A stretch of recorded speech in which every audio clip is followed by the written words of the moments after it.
All right, guys, let's talk about the strict handstand push-up and then also how to scale this in workouts. So how does this relate back to posture? Your squat, your push-up, and your jump is pretty simple. It's basically a push-up where we're upside down pressing our body weight. So our feet are going to be together because we don't need it for balance.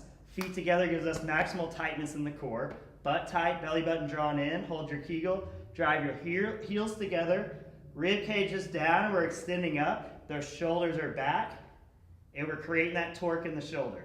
So that position just changes to this overhead position. I'm doing the same things as I'm doing my push-up. So what we're looking for is just bracing that position. What we see a lot of, and it's always the people that are also doing the same thing and struggling in the same way with their regular push-up, what we see a lot of is as soon as people start to press, we see an overextended back position as they try and press through. It's the same thing we see in the push-up. As soon as people press, they lose their back position and go. This is why it's so important to practice and perfect the squat, the push-up, and the jump, but also to think about how all this stuff relates, because we see the same issues over and over and over again, and it's just inefficient movement, causes injury, but also causes decrease in performance. So what we're going for, everything nice and tight.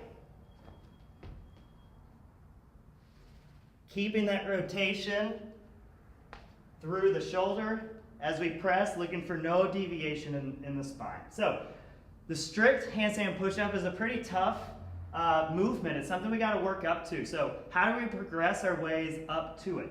First place we like to go is just starting with the band. And what we like to do is a banded pike push-up.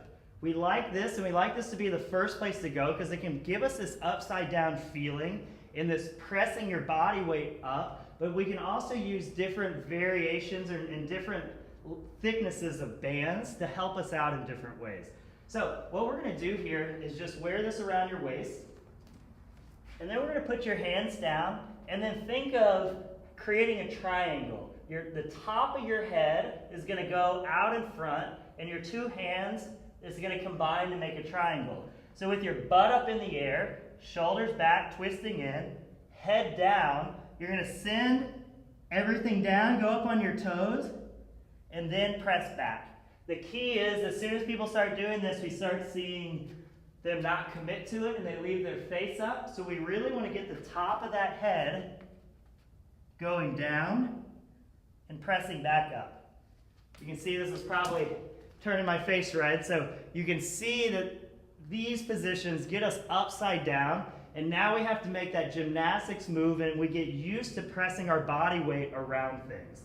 Another variation we can do is very similar to the banded pike push-up, is we can just use a box. We can pull a box out and we can put our knees on it. The same issues happen here. Some people are going to walk their hands out too far, and now they're just doing a weird push-up variation. What we want to do if we're going to mimic the strict handstand push-up is we're going to walk our hands really close to the box. We're looking for that same triangle on the ground, and I'm going to try and get my head going down on top of that triangle. So butt's up in the air. I'm going to send everything forward as I go down, and then press back up. These variations might not look very hard. They're really difficult, so especially relative to a push-up. So these variations do a very good job of giving you that extra challenge, and in a way that's going to transfer directly to the strict handstand push-up. Another variation here is I can actually get on my feet. Again, I got to walk my hands in, send everything forward and down, and then back up. So that variation is a little more difficult than the knees, actually a lot more difficult than the knees. So now we have different levels we can go. We start with the banded pike push-up, getting down to thin bands. Then we come on the knees on the box.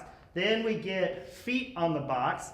The key is keeping that same triangle pressing to the top of my head.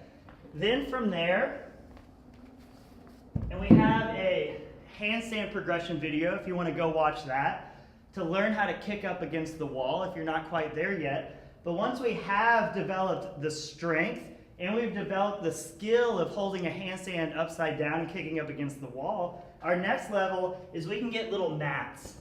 If we put these against the wall, now it's going to shorten the range of motion that I have to press, making it a lot easier. For most people, it's these lower positions.